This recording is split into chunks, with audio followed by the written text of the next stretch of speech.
I was raised as a Christian. I genuinely felt like something was missing. The Gazan people have been my best teachers. The unrelenting faith they had and the hope they had was beyond inspirational.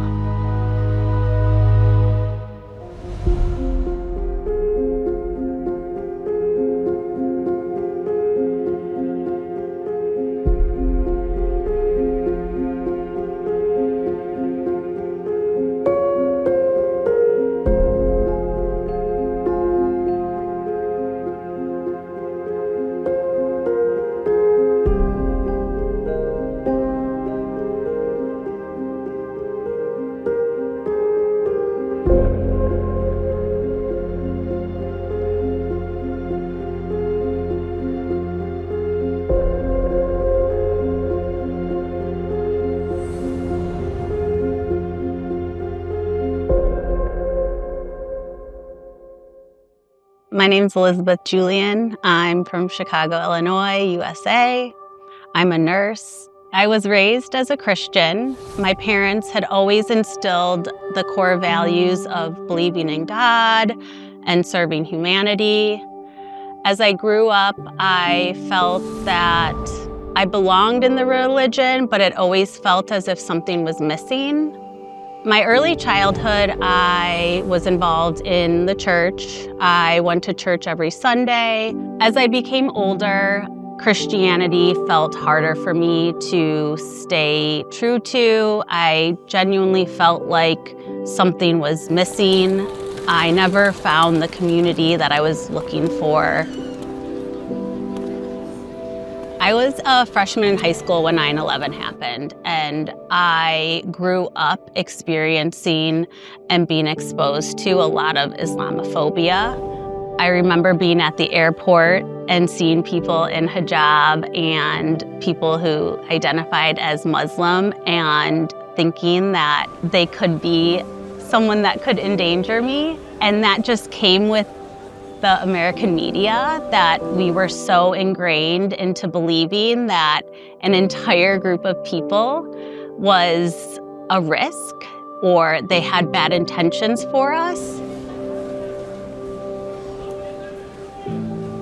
As I grew up and started to work, I started working with a lot of Muslim people, and I was able to see the humanity in all of them, the genuine love they had for their religion. The more I was exposed to and the more people I met who were Muslim, the more I realized that this was all propaganda. I had met a few people in my job as an ICU nurse who were Palestinian, and during night shift, they would sit down with me and teach me all about Palestine.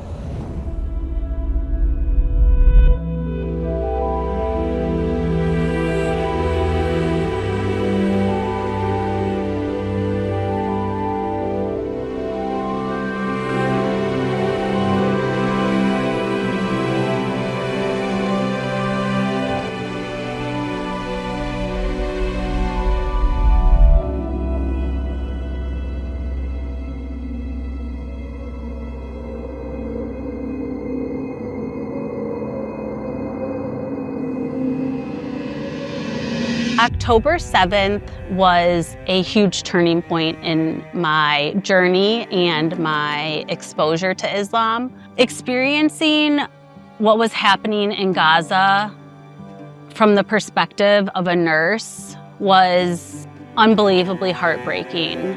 Knowing that people were going through surgeries without anesthesia is such a horrific concept, and knowing that it's at the hands of another group of people, an intentional withholding of anesthesia, it was beyond what my heart could bear.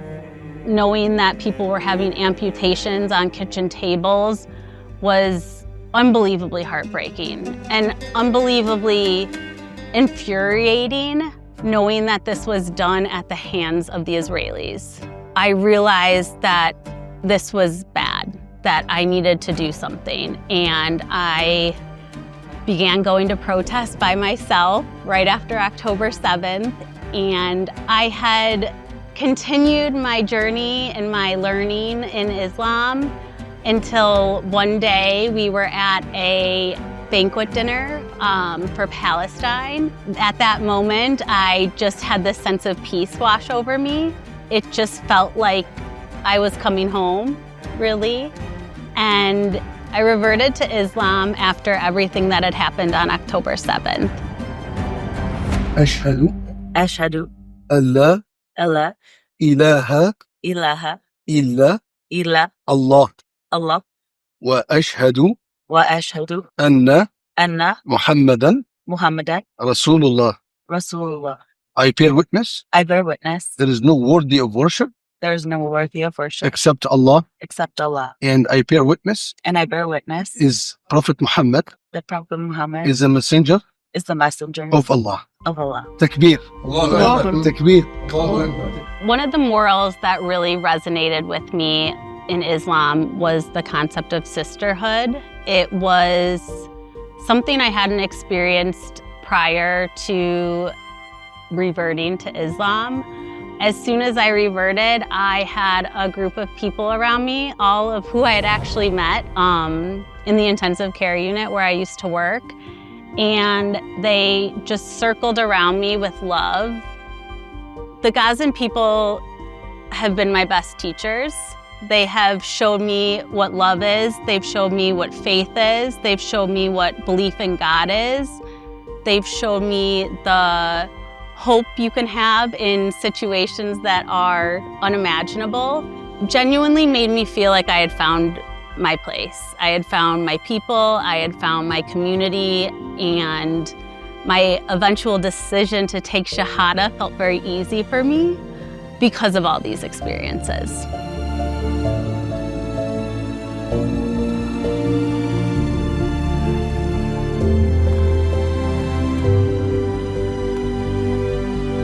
Hi, Haktan. Hello, Elizabeth. I've come to Istanbul to learn more about Islam. Today, I will tell you a little bit about the brotherhood, Uhuwa concept that we have in the Muslim world. Quran makes it very clear that, إِنَّمَا الْمُؤْمِنُونَ إِخْوَةٌ, Muslims are brothers. That doesn't mean the other fellow human beings are not, related to us. We in Islam see it this way. Human beings are related to one another in three different ways. We are all children of Adam and Eve. So there is this Adamiyya, we call it Adam. We are under this umbrella, all brothers and sisters. We come from the same grandparents originally. That connects all human beings. And then people who are following the Bible and Torah, people of the book, Christians and Jews and Muslims, there is another closer circle, Ibrahimiyya. We are under Prophet Abraham. And then the Muslims. As Muslims, we are under this same Ummah. Ummah is an interesting word. People say etymologically, it has to do with the word mother in Arabic language. We are like the children of the same mother under the umbrella of Muhammadiyya, the people following Islam, this Ummah basically. And again, we always talk about these things, Muslims are brothers and sisters, but you don't appreciate it until you see the actual practice. Palestine, Gaza has been a great example, not only for the non-Muslims in the rest of the world, it opened a window into the life of Muslims. We have a hadith that says Allah is beautiful, Allah loves beautiful things. Egyptians mostly focused on reciting the Quran in a beautiful way. Turks focused mostly on calligraphy, writing it in a beautiful way. In the Islamic world, there was a saying, Quran was revealed in Mecca, it was recited in Egypt, and it was written in Istanbul. In the Western world, they would be proud of their Picassos and Da Vinci's and their painters. Turks are proud of their Mustafa İzzet Efendi, all these celebrity calligraphers. So they paid extra attention to reflect this beauty in the material form as well.